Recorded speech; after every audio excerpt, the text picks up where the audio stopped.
Donald Trump's decisive victory in the US presidential race gave an immediate boost to markets.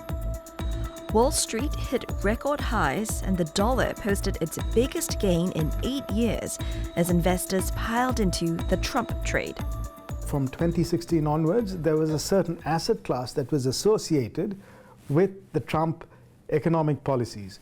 Those include financial stocks, traditional commodity producers.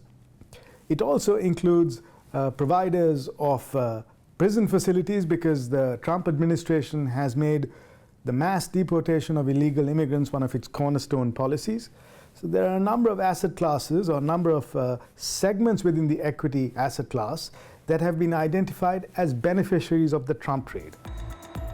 But with the election outcome in no doubt, how long will the exuberance last? As the prelude to the Trump swearing-in takes place, one needs to tread with caution because things do not move in a linear fashion. So there will be setbacks when, for example, if Trump announces some trade policies or he says something on Twitter. But I think ultimately what makes sense for markets are fundamental data, and fundamentals are still quite strong. If there's a setback, then use it as an entry point for medium to longer term investments. The president-elect has promised to cut taxes and raise tariffs. In the medium term, this could change the Trump trade. If we think about the equities market, really when you pull it apart, it's been about the US. Within the US, it's been around the Magnificent Seven. That has been the equity market. Now, one of the interesting things I think about a Trump presidency is it will change some elements of that. Right. So one, if you get a bit more inflationary, it should benefit some of the more cyclical sectors. It should benefit some of the more smaller caps. And in a lot of ways, that's good, because when markets get very, very narrow amongst a small number of stocks and they get to just higher and higher valuations, it increases the risk of something going wrong. So in a scenario where that growth broadens out a little bit, it sort of goes into more of the smaller parts of the market, maybe goes into some of the more cyclical traditional sectors, that could be interesting. The oil and gas producers. Over the last decade, irrespective of the policies of the Trump administration, you can see that there's been a great degree of underinvestment in the commodity infrastructure. Oil capacity has suffered. Agricultural capacity has been lower in terms of its growth rate in the last 10 years than it has been in the preceding decade. Minerals have been underinvested in, and that has created the seeds of a commodity bull run. We may be entering a commodity super cycle. Investors need to pay attention to that. But the longer-term outlook for the stock market is uncertain, as the Republicans' win has also stoked concerns about a resurgence of inflation in the US.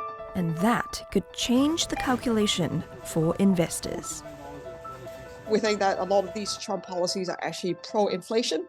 If you think about the fiscal spending, that's going to add more fuel to fire for the U.S. economy. At the same time, kind of the trade tariffs could actually pose upside inflation risk as well. The inflation issue may start to become center point again. And I don't think we're going to see like another inflation spike like what we saw in 2022.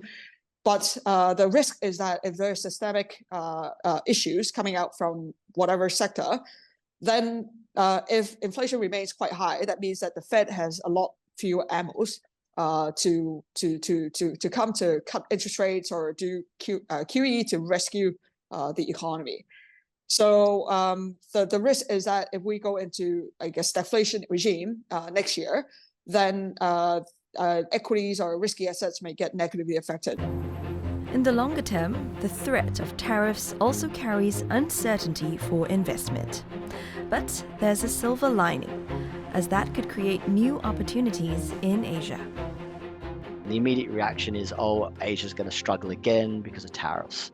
And I think what I would do is I'd sit back and say, okay, that's going to throw up a lot of active opportunities for Alpha, right? They did quite a lot of work with the first Trump presidency to put themselves in a better position for dealing with the second Trump presidency in terms of the export sort of things. So, Japan's probably in pretty good position. ASEAN's probably in a pretty good position. India's probably in a relatively neutral position as well. If it is the case that tariffs do increase, there may be other sources for America to source their manufacturing needs within Asia. Southeast Asia could emerge as a counterweight to China's manufacturing capacity. Obviously, the scale is of a different magnitude between Southeast Asia's manufacturing capacity and China's, but ASEAN could emerge as a winner from a potential trade war. Compared to other markets, China's economy may face a bigger threat from the Trump administration's proposed tariffs. But it could also hold opportunities for investors.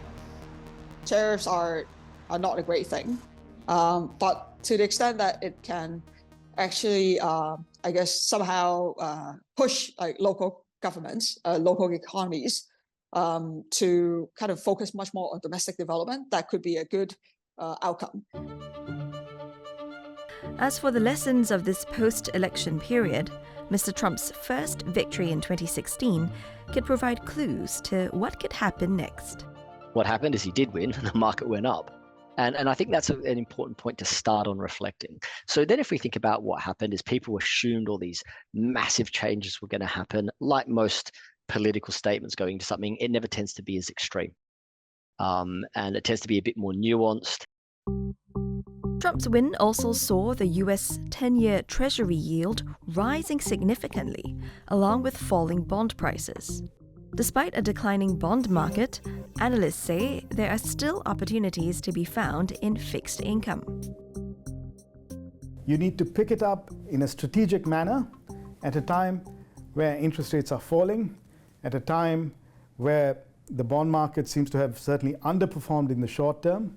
You can accumulate a very strong fixed income portfolio at this juncture.